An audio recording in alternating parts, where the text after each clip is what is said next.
Lahi, radyo di ay kung palagi ko kayong ina-update sa buhay ko kasi nahanap nyo na ako palagi.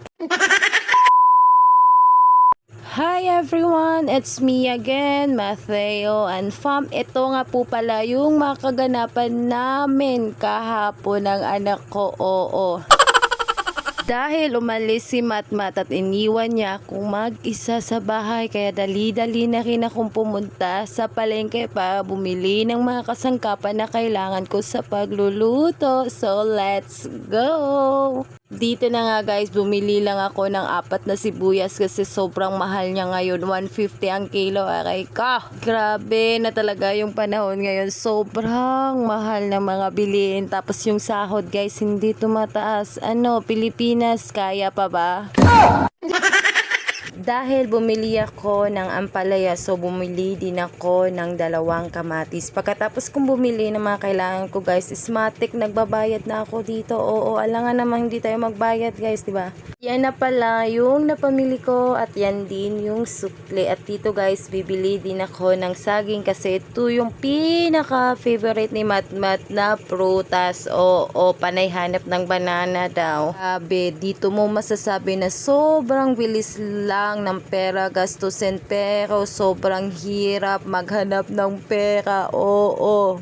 Yung 1,000 ko guys, parang 100 na lang siya sa ngayon. Nakakaiyak talaga, bebe ka. Oh my God! Yun na nga guys, pagkarating ko sa bahay, inasikaso ko na lahat ng mga kailangan ko sa pagluluto. Oo, kasi yung lulutuin ko for today's video ay tinolang manok.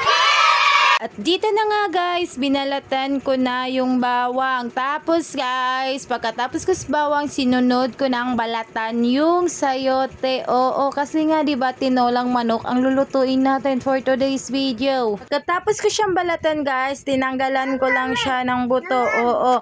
Ngayon, habang nagvo-voice over ako, gising na naman ang batang Mateo na to at kinukulit na naman ang nanay niyang nagvo-voice over. Oo. Oh shit! Oh shit! Oh. Habang nagvo-voice over ako. Okay, take 2 sa... Oh, diba? Sobrang ganda talaga ng sounds effect ko. Pagising to si Matmat habang nagvo-voice over ako. Sobrang kulit talaga ng batang ere.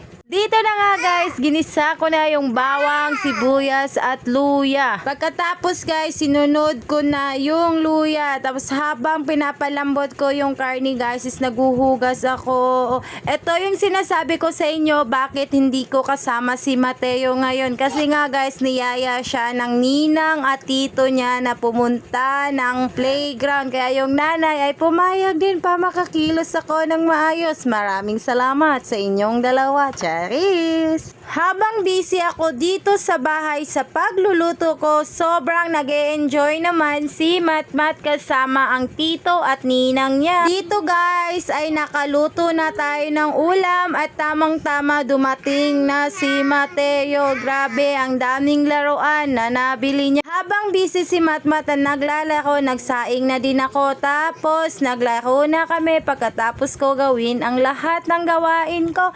Yun na lang muna for today's video everyone. Thank you for watching. Bye!